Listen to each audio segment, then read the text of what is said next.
میں حسب معمول صبح 7 بجے گھر سے نکلا۔ میرے ہاتھ میں رنگ کا خالی ڈبہ تھا جس میں 2-3 قسم کے برش تھے، ریگ مال کے ٹکڑے بھی تھے۔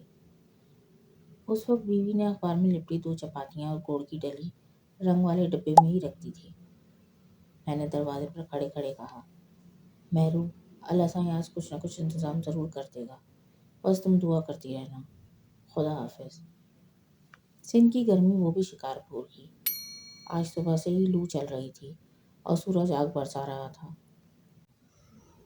مین بازار میں سڑک کے کنارے اور بھی مزدور دہاڑی کے انتظار میں بیٹھے تھے۔ میں بھی لائن میں بیٹھ گیا۔ قریب ہی میرا پرانا ساتھی مٹھل بھی بیٹھا ہوا تھا۔ آؤ آؤ نصیر بھائی، گھر میں سب ٹھیک ہے نا؟ بھابھی مہرو کیسی ہیں؟ نئے مہمان کے آنے میں اب کتنی دیر ہے؟ مٹھل نے میرے لیے جگہ بناتے ہوئے پوچھا۔ میں نے بیڑی سلگا کر کہا، یار تمہاری بھابھی مولا کے کرم سے بالکل ٹھیک ہے۔ زچگی میں ابھی 7 مہینے ہیں۔ سوچتا ہوں وقت پر کیا ہوگا، یہاں تو پلے میں کچھ بھی نہیں ہے۔ فکر کیوں کرتے ہو ادا؟ اللہ سائیں نے 4 سال کے بعد خوشی دی ہے تو حفاظت بھی وہی کرے گا۔ ہاں یہ تو ہے، بس مولا ہی کا بھروسہ ہے۔ میں نے بیڑی کا دھواں چھوڑتے ہوئے کہا، اپنا یار سومرو دبئی سے 2 سال بعد آیا ہے۔ آج شام اس نے پرانے دوستوں کو بلایا ہے، کھانا بھی ہوگا، اس کی کہانیاں سنیں گے۔ تو بھی چلے گا نا؟ ہاں کیوں نہیں ادا۔ مٹھل نے سگریٹ سلگائی۔ اللہ سائیں اسے خوش رکھے، اس نے تمام پرانے دوستوں کو بلایا ہے، ورنہ پیسہ آنے کے بعد کون غریب یاروں کو پوچھتا ہے۔ اسی اثنا میں ایک ڈبل کیبن گاڑی سامنے رکی۔ تمام مزدور اٹھ کر گاڑی کو گھیر کر کھڑے ہو گئے۔ سیٹھ کو کھدائی کروانی تھی۔ 4 مزدور گاڑی میں بیٹھ کر چلے گئے، باقی سب واپس اپنی جگہ پر آ کر بیٹھ گئے۔ مٹھل نے کہا، ادا ایسے میں جانتا ہوں، یہ ٹھیکیدار جاکھرانی تھا، یہ 3 پلازے بنوا رہا ہے، اس کے پاس کام نکلتا رہتا ہے، رنگ و روغن کا کام نکلے گا تو ہمیں ضرور بلوائے گا۔ شام 5 بجے ہم ٹھیے سے اٹھ گئے۔ میں پسینہ پوچھتا ہوا گھر میں داخل ہوا تو مہرو شکل دیکھتے ہی سمجھ گئی کہ آج بھی دہاڑی نہیں لگی۔ اس نے کہا، سائیں تم نلکے پر ہاتھ منہ دھو لو، میں نے 2 مٹھی چاول ابالے ہیں، وہ لے کر آتی ہوں۔ میں نے اس سے کہا، مہرو چاول رہنے دو، وہ تم شام کو کھا لینا، رات کو سومرو نے سب دوستوں کو کھانے پر بلایا ہے، میں وہاں کھا لوں گا، بس تم میرے لیے گرم گرم چائے بنا دو، اگر پتی چینی ہو تو۔ ہاں تم بیٹھو، میں چائے لے کر آتی ہوں۔ مہرو اٹھ کر بغیر چھت کے باورچی خانے کی طرف چلی گئی۔ مغرب کی نماز کے بعد میں گھر سے نکلا، مٹھل کو بھی راستے سے لے لیا۔ سومرو کا گھر 2 گلیوں کے بعد ہی تھا، 2 منزلہ پکا خوبصورت مکان تھا۔ سومرو دروازے پر ہی مل گیا، ہم گلے ملے، پھر میں نے کہا، یار سومرو تیری بڑی مہربانی، تم نے پرانے غریب دوستوں کو یاد رکھا، اللہ تجھے خوش رکھے۔ یار ایسی غیروں جیسی بات مت کرو ورنہ لڑائی ہو جائے گی، تم دونوں میرے بچپن کے یار ہو، تمہیں کیسے بھول سکتا ہوں۔ آؤ اندر آ جاؤ، سب یار آ چکے ہیں، بس تم دونوں کا انتظار تھا۔ صحن میں دریاں بچھی تھیں، ان پر سفید چاندنیاں اور اسی رنگ کے چھوٹے چھوٹے گاؤ تکیے رکھے تھے۔ سب دوست اٹھ کر دونوں سے گلے ملے۔ یار نصیر تم تو بالکل عید کے چاند ہو گئے ہو، کبھی ملتے ہی نہیں ہو۔ نبی بخش عرف بخشو نے مجھے گلے لگاتے ہوئے کہا، ہاں یار تیری شکایت بجا ہے، بس یار روزگار کے جھمیلے فرصت ہی نہیں دیتے، کبھی دیہڑی لگ جاتی ہے، کبھی خالی ہاتھ رہ جاتا ہوں۔ تو سنا تیرا کیا حال ہے؟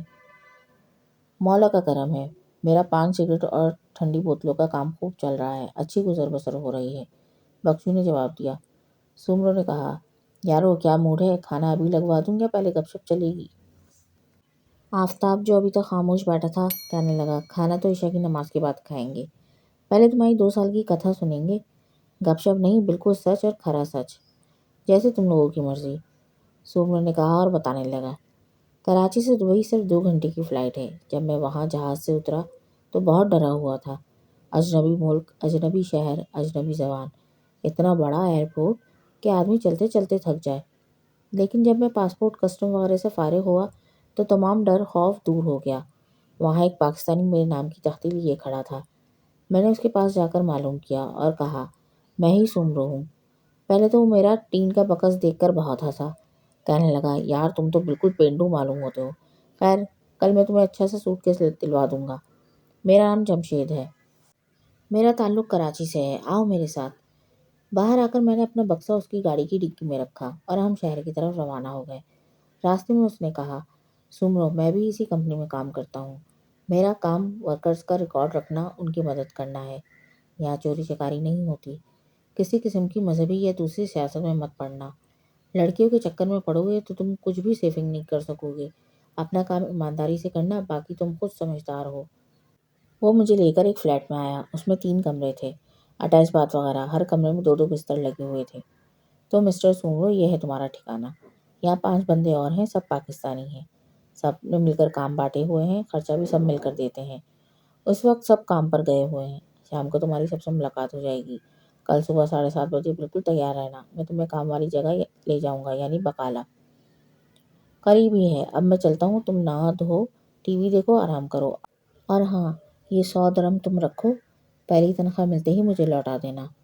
خدا حافظ، صبح ملاقات ہوگی۔ تو دوستو، یہ تھا میرا پہلا دن دبئی میں۔ دوسرے دن سے میں نے بقالہ میں کام شروع کر دیا۔ بقالہ کو تم سمجھ لو جیسے کراچی میں بڑے بڑے سپر اسٹور ہوتے ہیں۔ یہ جو میرا مکان دیکھ رہے ہو، ایسے 10 مکانوں کو ملا کر 4 منزلہ بقالہ بنے گا۔ یہاں کا جنرل مینیجر انڈین ہے، بہت اچھے دل کا مالک ہے۔ چلو اب تھوڑا سا بریک، میں بھی آیا، یہ کہہ کر سومرو زنانے میں چلا گیا۔ تھوڑی دیر میں آیا تو اس کے ہاتھ میں چھوٹے چھوٹے کچھ شاپنگ بیگ تھے۔ اس نے ایک بیگ ہر ایک کو دیا۔ یارو، مجھے مبارکباد دو، تمہارے بھائی نے یہاں آتے ہوئے مدینہ شریف کی زیارت اور عمرے کی سعادت بھی حاصل کر لی ہے۔ اس بیگ میں مدینہ شریف کی کھجوریں اور آب زمزم کی شیشیاں ہیں۔ سب کھڑے ہو گئے اور سب نے سومرو کو گلے لگا کر مبارکباد دی۔ اسی اثنا میں 2 چھوٹی چھوٹی بچیاں دسترخوان لے کر آ گئیں اور بچھانا شروع کر دیا۔ اس کے بعد کھانے کی قابیں آنے لگیں۔ ایک قاب میں خوشبو اڑاتے کباب، دوسرے میں پراٹھے تھے، ایک بڑی ٹرے میں بھاپ اڑاتی مرغ بریانی تھی۔ سومرو نے کہا، دوستو تکلف مت کرو، چلو شروع ہو جاؤ۔ سب نے اپنی اپنی پلیٹیں بھرنی شروع کر دیں۔ میں نے پہلا نوالا ہی منہ میں رکھا تھا کہ آنکھوں میں نمی تیرنے لگی، دماغ میں آواز گونجی، میں یہاں کباب بریانی اڑا رہا ہوں، گھر میں میری بیوی بھوکی بیٹھی ہے۔ میں اپنی سوچوں میں گم تھا کہ سومرو نے کہا، یار، دیار غیر میں محنت بہت ہے، اور تم لوگوں کو تو معلوم ہے کہ اللہ سائی نے مجھے 2 بیٹیاں دی ہیں، آگے لڑکا بھی دے گا انشاءاللہ۔ مجھے اپنی بیٹیوں کے لیے بھی کچھ کرنا ہے، اسی لیے بچت کر کے میں نے 10-10 گرام والی گنیاں خریدی ہیں۔ گنیاں جسے ہم لوگ اشرفی کہتے ہیں۔ تمہیں دکھاتا ہوں، کل بینک میں رکھوا دوں گا۔ سومرو نے جیب سے مخملی تھیلی نکالی اور ہتھیلی پر الٹ دی۔ ہتھیلی پر 5 اشرفیاں روشنی میں جھلملا رہی تھیں۔ سب نے اٹھ کر اشرفیاں ہاتھ میں لے کر دیکھیں۔ سب 22 کیرٹ کی تھیں۔ میں نے کہا، واہ سومرو، یہ تم نے عقل مندی کا کام کیا ہے، اللہ مبارک کرے۔ یکایک بجلی چلی گئی۔ سومرو نے اشرفیاں واپس تھیلی میں ڈالیں اور جنریٹر چلانے چلا گیا۔ جنریٹر سٹارٹ ہوتے ہی چاروں طرف روشنی پھیل گئی۔ واپس آ کر اس نے تھیلی دوبارہ نکالی۔ اشرفیاں دیکھتے ہی اس کا چہرہ سفید پڑ گیا۔ ارے، یہ تو صرف 3 ہیں، 2 کہاں گئیں؟ اس نے گھبرائے ہوئے لہجے میں کہا۔ میں نے تسلی دی، سومرو مت گھبرا، مل جائیں گی، تیری حق حلال کی کمائی ہے، بس اللہ سائیں سے دعا کر۔ یار نصیر، پریشان کیوں نہ ہوں، ایک گنی کی قیمت 1 لاکھ کے قریب ہے۔ اب سب دوست کھڑے ہو گئے اور اشرفی تلاش کرنے لگے۔ سب نے مشورہ دیا کہ سب کی تلاشی لی جائے، لیکن سومرو نہیں مانا۔ اس پر آفتاب نے کہا، یہ قاعدے کی بات ہے، جب ہم خوشی خوشی تلاشی دینے کے لیے تیار ہیں تو تمہیں کیا اعتراض ہے؟ ویسے ایک بات بتاؤں، میں نے نصیر کو کوئی چیز جیب میں چھپاتے ہوئے دیکھا تھا۔ نصیر، تم بھی تلاشی دو۔ میں نے روتے ہوئے کہا، یارو کیوں میرے پیچھے پڑ گئے ہو؟ میری جیب میں اس کی اشرفیاں نہیں ہیں، میں تلاشی کسی حالت میں نہیں دوں گا۔ آفتاب نے آنکھیں نکالیں، یہ تو کوئی بات نہ ہوئی، جب ہم سب خوشی سے تلاشی دینے کے لیے تیار ہیں تو تم بھی تلاشی دو۔ میں اب زاروں قطار رو رہا تھا، بڑبڑاتے ہوئے کہا، میں مولا علی کی قسم کھاتا ہوں، میرے پاس سومرو کی اشرفیاں نہیں ہیں، میں بھوکوں مر جاؤں گا، چوری نہیں کروں گا۔ سومرو اب عجیب کشمکش میں تھا۔ اس نے میرے کندھے پر ہاتھ رکھ کر دھیمے لہجے میں کہا، یار نصیر، میرے بھائی، میرے بچپن کے دوست، میری بات سکون سے سن۔ جب یہ سب جو تیرے بھی یار بیلی ہیں تلاشی دے رہے ہیں تو تو بھی دے دے، 2 منٹ کی بات ہے، معاملہ ختم ہو جائے گا۔ میں نے کندھے پر پڑے رومال سے آنکھیں پوچھتے ہوئے کہا، یار تو بھی یہ کہہ رہا ہے؟ میں تلاشی دے رہا ہوں، مگر پہلے ان سب کو جانے دے، میں اکیلے میں اندر کمرے میں تلاشی دوں گا۔ آفتاب نے کہا، ٹھیک ہے، تیری یہ شرط ہے تو ہم سب جا رہے ہیں۔ سومرو، دروازے کی کنڈی لگا لے، اللہ سائی نے چاہا تو تیری اشرفیاں مل جائیں گی۔ کیا نصیر نے چوری کی ہوگی؟ کیا واقعی سومرو کی اشرفیاں نصیر سے برآمد ہوں گی؟ کہانی کے دوسرے حصے میں جاننے کے لیے ہمارے چینل کو لائک اور سبسکرائب کریں۔